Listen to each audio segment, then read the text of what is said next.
السلام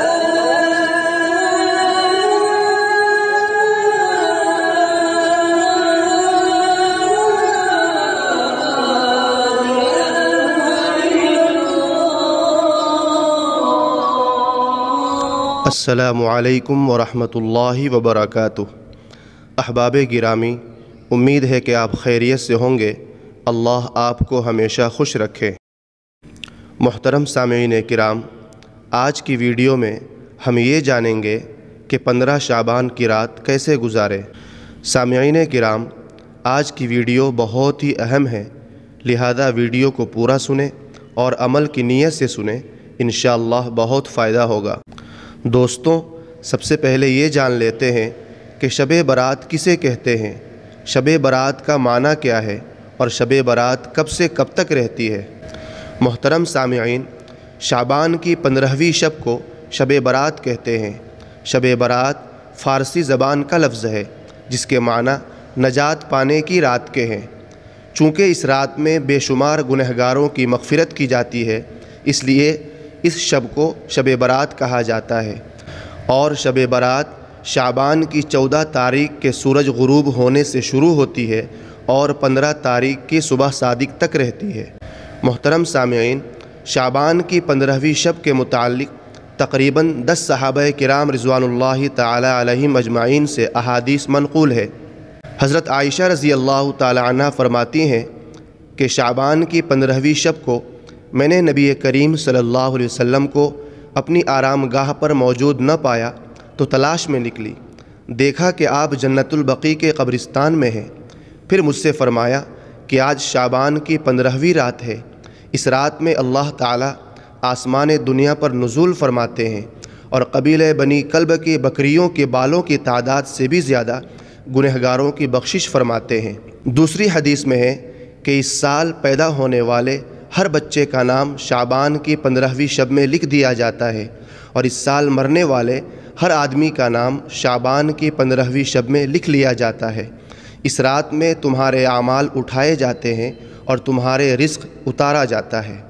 محترم سامعین کرام، حضرت علی رضی اللہ تعالی عنہ سے ایک روایت میں منقول ہے کہ شعبان کی 15ویں شب میں عبادت کیا کرو اور دن میں روزہ رکھا کرو۔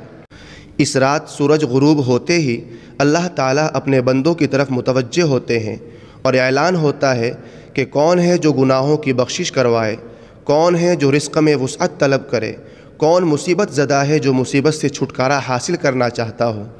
اسی طرح ایک روایت میں ہے کہ شعبان کی 15ویں رات میں تمام مخلوق کی مغفرت کر دی جاتی ہے سوائے 7 اشخاص کے، یعنی 7 قسم کے لوگوں کی اس مبارک رات میں بھی مغفرت نہیں ہوتی۔ وہ 7 قسم کے لوگ کون ہیں جان لیجئے۔ مشرک، والدین کا نافرمان، کینہ پرور، شرابی، قاتل، تکبر کے طور پر شلوار کو ٹخنوں سے نیچے لٹکانے والا اور چغل خور۔ ان 7 افراد کی اس مبارک رات میں بھی مغفرت نہیں ہوتی جب تک کہ یہ اپنے جرائم سے توبہ نہ کر لے۔ لہذا ہم سب کو تمام گناہوں سے، خاص کر ان مذکورہ کبیرہ گناہوں سے بچنا چاہیے۔ ان احادیث کریمہ اور صحابہ کرام اور بزرگان دین رحمہم اللہ کے عمل سے ثابت ہوتا ہے کہ اس رات میں 3 کام کرنے کے ہیں۔ 15ویں شعبان کی رات میں پہلا کام یہ کرنے کا ہے کہ قبرستان جا کر مردوں کے لیے ایصال ثواب اور مغفرت کی دعا کی جائے، لیکن یاد رہے کہ نبی کریم صلی اللہ علیہ وسلم سے ساری حیات مبارکہ میں صرف ایک مرتبہ شب برات میں جنت البقیع جانا ثابت ہے۔ اس لیے اگر کوئی شخص زندگی میں ایک مرتبہ بھی اتباع سنت کی نیت سے چلا جائے تو اجر و ثواب کا باعث ہے، لیکن پھول پتیاں، چادر چڑھاوے اور چراغا کا اہتمام کرنا اور ہر سال جانے کو لازم سمجھنا، اس کو شب برات کے ارکان میں داخل کرنا، یہ ٹھیک نہیں ہے۔ جو چیز نبی کریم صلی اللہ علیہ وسلم سے جس درجے میں ثابت ہے اس کو اسی درجے میں رکھنا چاہیے، اس کا نام اتباع اور دین ہے۔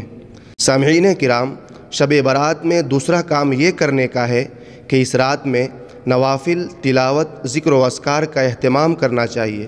اس بارے میں یہ واضح رہے کہ نفل ایک ایسی عبادت ہے جس میں تنہائی مطلوب ہے، یہ خلوت کی عبادت ہے، اس کے ذریعے انسان اللہ کا قرب حاصل کرتا ہے۔ لہذا نوافل وغیرہ تنہائی میں اپنے گھر میں ادا کرے۔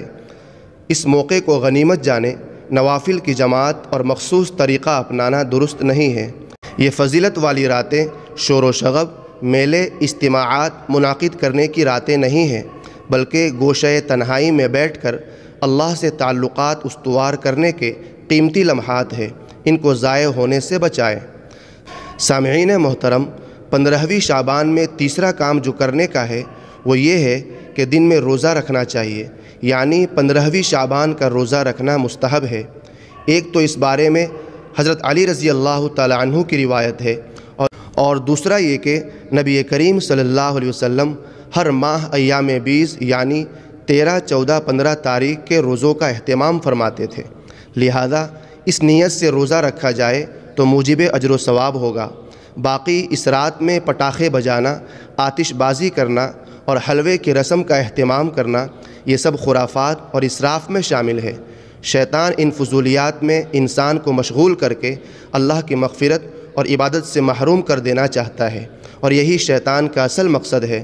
بہرحال اس رات کی فضیلت بے اصل نہیں ہے، اور سلف صالحین نے اس رات کی فضیلت سے فائدہ اٹھایا ہے۔ لہذا اس رات کو اپنے لیے غنیمت جانتے ہوئے اللہ تعالیٰ کی رحمت اور بخشش کے حقدار بنے اور لایعنی اور خرافات سے احتراز کرے۔ اللہ رب العزت ہمیں ان لمحات کی قدر کرنے کی توفیق عطا فرمائے، آمین۔ احباب گرامی، آپ سے ایک گزارش ہے کہ ابھی تک ہمارے چینل کو سبسکرائب نہیں کیے ہیں تو سبسکرائب کر لیجئے اور گھنٹی کے نشان کو بھی دبا دیجئے۔ شکریہ۔